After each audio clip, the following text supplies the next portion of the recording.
Mais moi, je suis de ceux qui pensent que Mamoud Dicko est un élément, un acteur incontournable.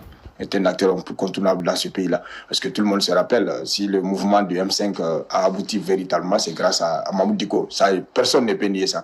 Donc aujourd'hui, qu'il soit en mauvaise odeur de sainteté avec le régime actuel, moi je crois qu'il faudrait quand même que les gens comprennent que Mamoud Dicko est un acteur majeur et que son retour sera salutaire et ça va être une source d'apaisement pour le pays. Parce qu'il a beaucoup de partisans qui aujourd'hui sont frustrés parce que tout simplement Mamoud Dicko, on est en train de réserver un mauvais traitement vis-à-vis de lui. Donc moi je pense que les autorités gagneront beaucoup en remettant Mamoud Dicko à sa juste place et en faisant de lui en tout cas un acteur incontournable pour le dialogue surtout qui s'ouvre. Solo.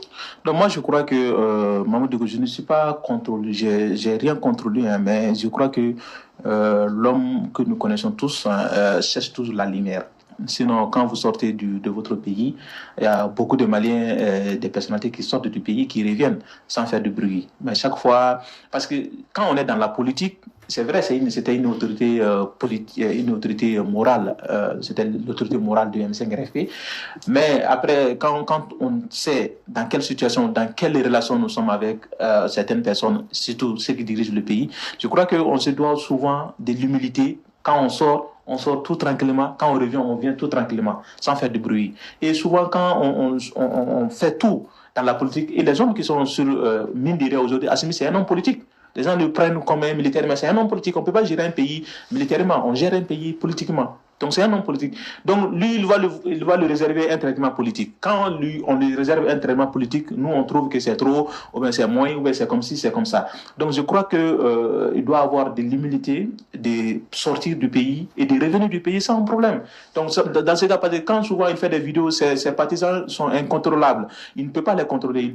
Ils veulent faire des attroupements, aller l'accueillir, le mettre sous la... Donc tout ça fait que je crois qu'on lui réserve un traitement politique. Alors justement, pour pouvoir refermer rapidement ce chapitre, pensez-vous, est-ce que son retour n'est pas aussi un bon signe pour le dialogue qu'on va enclencher? Bon, tout le monde, on l'a dit, hein, tous les Maliens ont leur mot à dire dans ce dialogue que moi je ne cautionne pas parce que je trouve que c'est un dialogue de trop. Mais voilà. Franchement,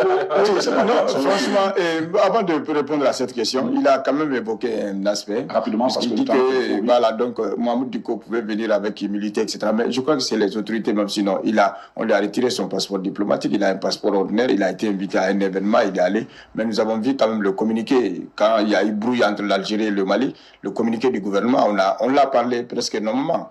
Donc on l'a cité normalement. Je pense que, franchement, souvent les autorités le regardent aussi comme un ennemi. Bon, moi je crois que c'est des choses qu'il faut vraiment... C'est la politique aussi.